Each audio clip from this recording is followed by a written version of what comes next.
Oh, I want to say thank you so much for doing a wonderful session, man. That rocked. You, Thank you you. you really did a good Appreciate it. job. Thank No, you it so was much. as you were thinking about preparing this workshop, what was your what were you hoping to kind of get across to folks? Thank you. When I prepare the workshop and when I've done it before, is my biggest intention is making sure people understand the empathetic piece to what this addiction and this living with it. Sometimes I even question calling it an addiction. I'm trying to really compel people to understand what it's like to be in someone else's shoes, walk a mile in their shoes, understand what it's like. And so when I put on my teacher cap and educator cap, I want to really engage people in what it feels like. And so all the way down from the beginning to the end, walking in this issue, this circumstance, this idea. So Ryan, can you, for the folks who didn't Mm-hmm. make it to the session, Yeah. can you tell them just a little bit about you and the work that you're doing? Yeah, thank you. So right now I'm a practicing therapist in private practice in Uptown. I work with what is sexual trauma, sexual healing, and in particularly right now I'm working with people that are struggling with the identification of pornography, where it lives, where it sits in their life. I'm a PhD student with a life work around pornography, around spirituality, around the convoluted nature of what comes up for them. Okay. And so I spend a lot of times healing, and that's why the nature of my business is trying to connect with them. Okay. Now, I thought it was, I found it very interesting that when you talked about this idea of pornography, that you said that people who are addicted, and that goes for male or female, transgender, I mean, however people want to identify themselves, or the labels that we use for folks, you said that they were looking for wholeness. Explain that. How can people be looking for wholeness through pornography? Thank you. And this is the paramount, really convoluted, murky, whatever metaphor we want to use. When I speak of the word wholeness, I'm talking about the identification of a connection to oneself. And so if I could beg you to think of maybe a gas gauge or a pie chart, is there's a piece of us that we're unwilling to access, be it consciously, be it unconsciously. And when I speak of wholeness, I'm really contributing my theory, my thoughts, and everything that I've learned through my teachers as an understanding of connecting through one's authenticity. So if you can be authentic, you can be closer to whole. Be it Adlerian lifestyle, be it any kind of Jungian version of transcendental behaviors, it's beyond the spectrum of connecting with oneself. Wow, and I even thinking about myself, right? The person that I have the most difficulties being authentic with is me. No doubt, right? Right. And then you look in the mirror, right? Wow. And Andre, what I really see, and what a lot of my work gives me so many goosebumps, is when someone sees that and they have that aha moment where they look at themselves and they say, oh my goodness, I've got it. Yeah. Now, I did find it interesting. I also found it interesting when you were talking about men who would describe themselves as being straight, you know, using that term, whatever that means, right? In the gender fluidity nature. But finding themselves watching either transgender sexual porn or lesbian or even gay male porn, and saying that they think they might be drawn to, they might be either gay or they might be transgender, when you question them, they're not sure about that. So how does the straight male see these things and then become? So does that mean that they are? No, absolutely not. Okay. Absolutely not. And that's where the reason many people will come into my office and many people will seek out questioning and consultation is they've caught themselves at what I would consider the apex of their porn addiction, and things are starting to crumble around them. And one of the apexes that's described as, oh my gosh, my pornography has gotten more intense, it's gotten more graphic, and now my sexual desires are they equal to or parallel to what I really am acting out sexually? Okay, physically now, not just emotionally and what I'm thinking. And what I talk to them a lot about is it's not about their graphic desires and what they're fantasizing about. And by fantasizing, that's their script. That's their identification of their sexuality. What I'm talking about is if you're in life acting that way, is that what you really are authentically seeking for wholeness? So see how those two tie in? Yeah. And it's important, and it's really resonates when people go, okay, because then that decompression of, wow, I'm not gay, and even if they were, that could be somewhere where I say you're seeking wholeness. Right. So see, the opposite side of the coin is pornography could be a way for someone to sit in their house and explore something sexually that they might be easier compelled to access through the internet, as opposed to going out to a bar or socially connecting with human beings.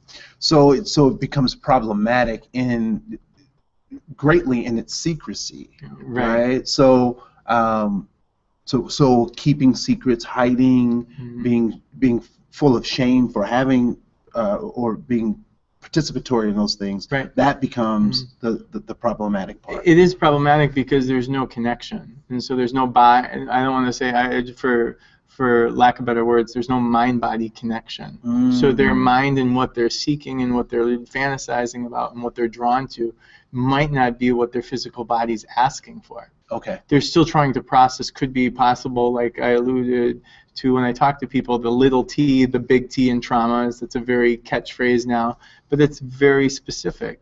If they are looking for some sort of pornography, it could be monumental in what has happened in their life or what they're searching for in the future. Okay. There was one other thing that you mentioned in your workshop that really caught my attention, which goes back to this idea of that it's not the bodies that I'm seeing on the screen, that it compels me to continue to watch. Can you say that again in a concise way? Yeah. So what happens is people are looking for it, and they start to become triggered through the ritual.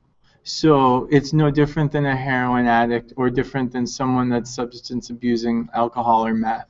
It becomes the ritual. So it's the journey that everything around it becomes that soothes and pretty much secures. I talk a lot about secure base. And what they're doing is they're finding a security, a safety within this pornography that they really want to access. And so when I say it's not about the bodies on the screen, it's not about the images, it really isn't. It's about the intensity that maybe the images are drawing, but that's excluded. And the reason why I say it's excluded is it's because it's the action. It's the ritualistic action that's being kind of triggered in the brain. And then we start going into neurochemistry and really the neurological system. Okay. Now, one of the things, so I do some domestic violence work and have done some men's groups and working with men.